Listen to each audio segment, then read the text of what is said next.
Les stations de ski se préparent à un hiver difficile après 3 saisons marquées par l'épidémie de coronavirus et alors qu'elles se réjouissaient de revenir enfin à une forme de normalité.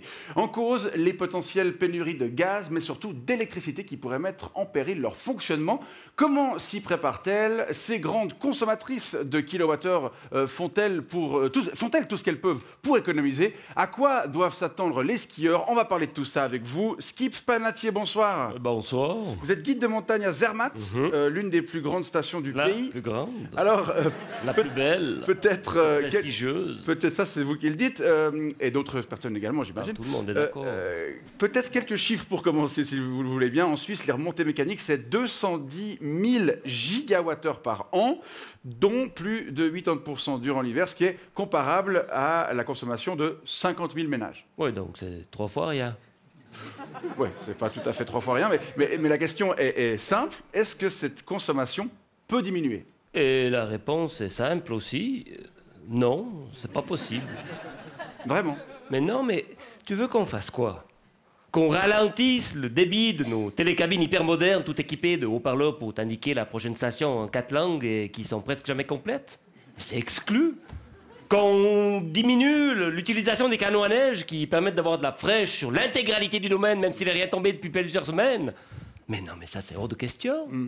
Tu veux qu'on fasse quoi? Qu'on réduise le nombre de trains qui montent au Gornergrat sous prétexte qu'il y en a plein qui trimballent 2-3 pelés et 3-4 tondus en fin d'après-midi?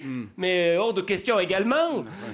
Qu'on éteigne les escalators et puis les ascenseurs qui permettent d'économiser un peu les godasses et puis de ne pas arriver transpirant au portique de départ des installations. Mais jamais de la vie. Qu'on coupe les chauffe-culs qui équipent le télésiège qui monte depuis Findon jusqu'en haut à Breitboden.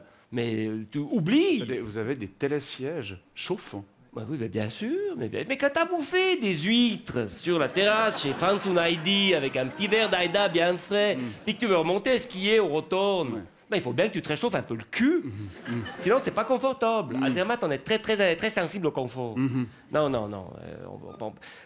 De toutes ces installations que je viens de te lister à l'heure actuelle, il n'y a rien qu'on peut faire pour diminuer la consommation. Pourquoi? Parce que si on faisait ça, Zermatt, ce serait plus Zermatt. Tu comprends? Ouais. Oui, et puis, les skieurs, peut-être qu'il y en aurait moins qui auraient envie de venir chez nous. Et puis, il y en a plein qui, peut-être, seraient plus d'accord de payer trop cher. Ouais. Et donc, vous gagneriez moins de pognon, ce qui n'est pas envisageable. Très bien.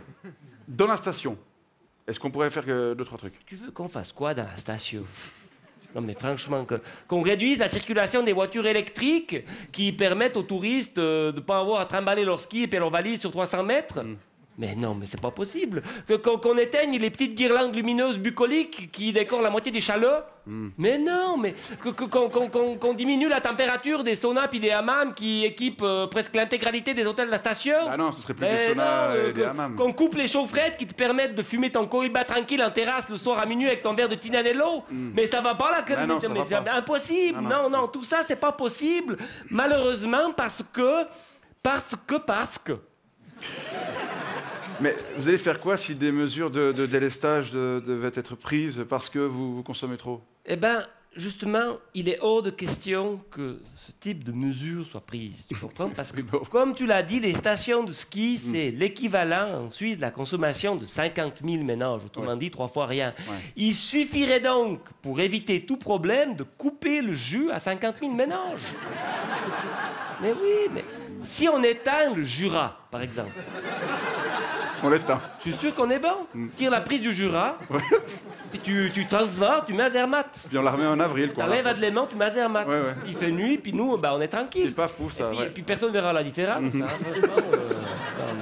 Ok, donc. Non, tu sais, on l'a bien vu pendant. On peut pas demander aux stations de ski, c'est impossible d'imaginer de leur demander de faire des efforts. Un effort, on peut pas. Non, on l'a bien vu pendant la crise du Covid. Les stations de sport d'hiver en Suisse, c'est sacré, c'est une religion. Et Zermatt, c'est la Mecque.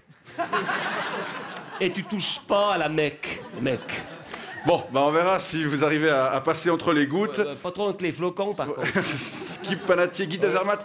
On vous souhaite d'ores et déjà une bonne saison et bonne soirée. Merci beaucoup. Merci.